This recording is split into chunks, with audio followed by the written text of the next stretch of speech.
साथियों नमस्कार, मैं सुरेंद्र वर्मा सुंदर। मेरे चैनल में आपका हार्दिक अभिनंदन और स्वागत है। साथियों, एक बार अपनी लंबी यात्रा के बाद बहुत दिनों बाद आपसे फिर अपने ही घर से रूबरू हो रहा हूं, तो मैं आपको ले चलता हूं एक ऐसी कविता की ओर जिसमें दर्शन भरा है, जिसमें आध्यात्म है, जिसमें मैं के होने और न होने का अर्थ है। अर्थात ब्रह्मांड में मेरी औकात क्या है, मैं क्या हूं, क्या मेरे बिना ब्रह्मांड है या ब्रह्मांड के बिना मैं हूं, उसमें मेरा अस्तित्व क्या है, इस ओर बात करने की कोशिश कर रहा हूं। जिसे खुद में झांकने की आदत हो जाती है, जिसे खुद में झांकने की आदत हो जाती है, वो ब्रह्मांड के हर कोने में खुद को देख लेता है। वो ब्रह्मांड के हर कोने में खुद को देख लेता है। दोस्तों, कहते हैं कि मनुष्य ब्रह्मांड का अंश है, लेकिन शायद यह बात अधूरी है। मनुष्य ब्रह्मांड में केवल दर्शक मात्र नहीं है, स्वयं एक चलता फिरता ब्रह्मांड है, ऐसा मुझे लगता है। आज मैं आपके सामने एक ऐसी कविता प्रस्तुत करने जा रहा हूं साथियों, जो मैं अर्थात हर व्यक्ति जो मैं है और ब्रह्मांड के बीच उस सूक्ष्म संवाद को प्रकट करती है, जहां धूल का कण भी सूर्य से सवाल करता है और चेतना अनंत को स्पर्श करने की कोशिश करती है। तो पेश है ब्रह्मांड और मैं। उससे पहले दो लाइन और मैं आपके सामने रखना चाहता हूं। मैं रेत था, मैं रेत था। प्लीज शब्दों की गहराइयों में जाने का प्रयास करें। मैं रेत था पर मुझ में समंदर बोलता था। मैं रेत था पर मुझ में समंदर बोलता था। मैं लम्हा था पर सदियों का मोल था, पर सदियों का मोल था। तो लीजिए, प्रस्तुत है ब्रह्मांड और मैं।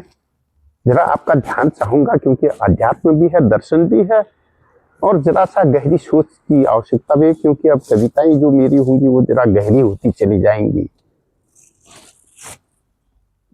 सब में है कण कण में है, सब में है कण कण में है। ब्रह्मांड के इस अनंत पलकों में, ब्रह्मांड के इस अनंत पलकों में मैं कौन हूं?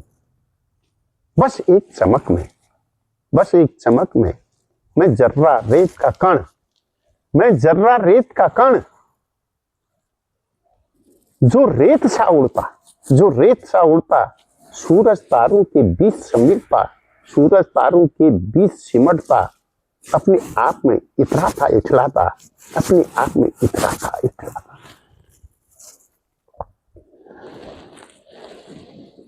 ब्रह्मांड के बाहर अनंत में, ब्रह्मांड के बाहर अनंत में, ब्रह्मांड में अनगिनत धरती, ब्रह्मांड के बाहर अनंत में, ब्रह्मांड में अनगिनत धरती, धरती एक बिंदु, धरती एक बिंदु। ये उस पर सोचूं खुद की, ये उस पर सोचूं खुद की। ब्रह्मांड से बढ़कर हंसी आती है खुद की सोच पर, हंसी आती है खुद की सोच पर। मैं क्षणिक फिर भी घमंड में भर, फिर भी घमंड में भर। साथियों, न जाने कितने ब्रह्मांड है, असंख्य अनगिनत सूर्य चंद्रमा तारे, कितनी गैलेक्सी। उसमें हमारी धरती को अगर हम देखें, ब्रह्मांड के बाहर भी ब्रह्मांड पता नहीं कितने, उसमें एक हमारी छोटी सी धरती को अगर हम देखें तो वो एक बिंदु, एक डॉट के समान है। और उस डॉट में, इतनी बड़ी धरती में, एक मैं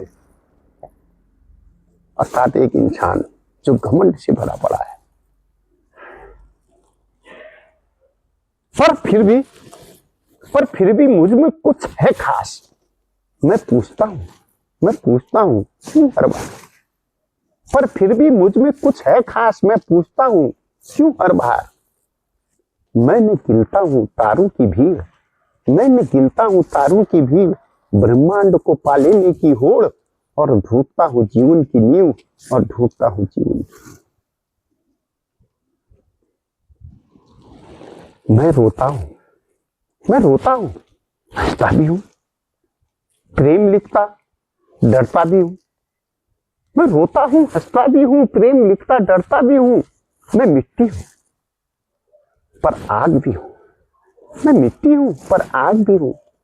हवा पानी का जलजला भी हूं। हवा पानी का जलजला भी हूं। मैं पगला सा अनुराग भी हूं। मैं पगला सा अनुराग भी हूं।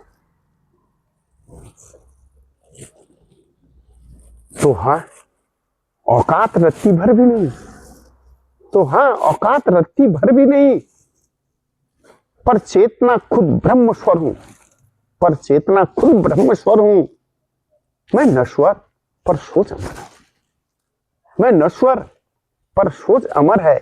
मैं तिनका भी नहीं, पर सपना ब्रह्मांड से बड़ा है। पर सपना ब्रह्मांड से बड़ा है। इन लाइनों को फिर से, तो हाँ, औकात रत्ती भर भी नहीं है, पर चेतना खुद ब्रह्म स्वर है। मैं नश्वर पर सोच अमर है। मैं नश्वर पर सोच अमर है। मैं तिनका भी नहीं, पर सपना ब्रह्मांड से बड़ा है। पर सपना ब्रह्मांड से बड़ा है। मैं तिनका हूं सही, मैं तिनका हूं सही, पर सोच आसमान छूती है। मैं तिनका हूं सही, पर सोच आसमान छूती है। यही पहचान है मेरी, यही मेरी कीर्ति है। यही पहचान है मेरी, यही मेरी कीर्ति है। यही मेरी कीर्ति है। साथियों, मनुष्य में कभी न कभी ये प्रश्न अवश्य उठते होंगे उसके मन में। और मनुष्य जिस अहम से भरा पड़ा है, जिस मैं से घिरा पड़ा है, उसमें अगर देखा जाए तो मनुष्य की औकात या मनुष्य समुद्र में एक बूंद से भी कम है। लेकिन यह अवश्य है कि समंदर बिना बूंद से नहीं बनता है, पर उसके इतराने का कोई कारण भी नहीं बनता है।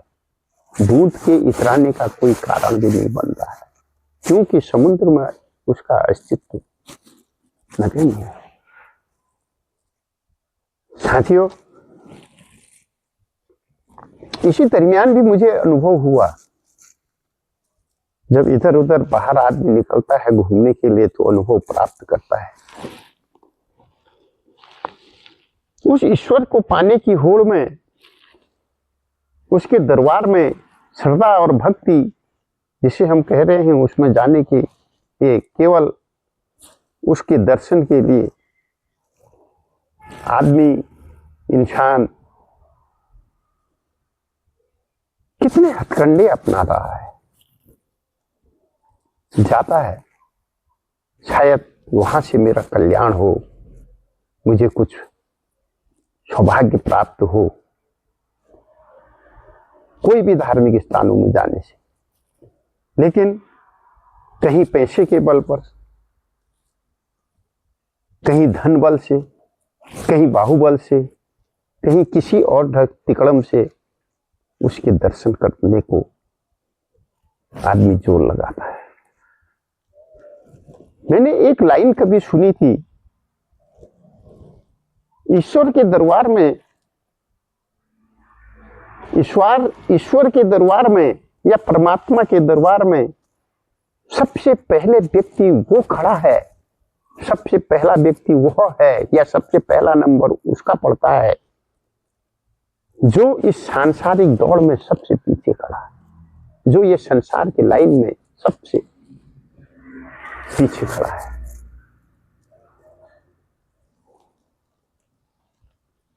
तो साथियों, अनुभव हुआ, अपनी जान पहचान का फायदा उठाकर लोग उस ईश्वर की भक्ति के लिए जा रहे हैं। लाइन लंबी चौड़ी है, पीछे से लगने का कोई उनका कारण नहीं है। धक्कम पेली करते हुए, अपने रसूख का इस्तेमाल करते हुए, वीआईपी ट्रीटमेंट प्राप्त करते हुए वो मंदिर में दर्शन पा रहे हैं उस भगवान के। तो कितनी श्रद्धा है, कितनी आस्था है इस पर आप भी विचार कर सकते हैं, इस पर निर्णय आप करें। बड़ा अफसोस हुआ साथियों, अन्य धार्मिक स्थलों पर भी गया कि क्या हमारे धार्मिक स्थल जितने भी हैं जहां हम दर्शन के लिए जाते हैं, क्या उनमें वही श्रद्धा, वही भाव से हम जा पाते हैं जिस भाव की वहां पर जरूरत होती है। तो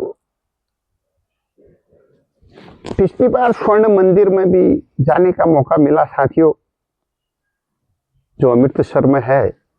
तो वहां पर देखा कितनी सुंदर व्यवस्था उनकी थी। कहीं पर धक्कम पेला नहीं, कहीं पर कोई रसूखदार नहीं, कहीं कोई वीआईपी नहीं, कहीं कुछ नहीं, सब अपनी बारी बारी से जा रही। बहुत अच्छा लगा। खास ऐसा ही हमारे मंदिरों में भी, हमारे धार्मिक स्थलों में भी होता है,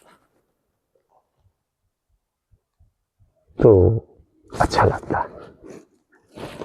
तो फिर मिलते हैं ऐसी कविता के साथ साथियों। अगर आपको मेरी बातें, मेरी भावनाएं आप तक पहुंच रही हों और आपके अनुभव अगर इस बारे में हो, तो जरूर लाइक करें, शेयर करें, कमेंट करें।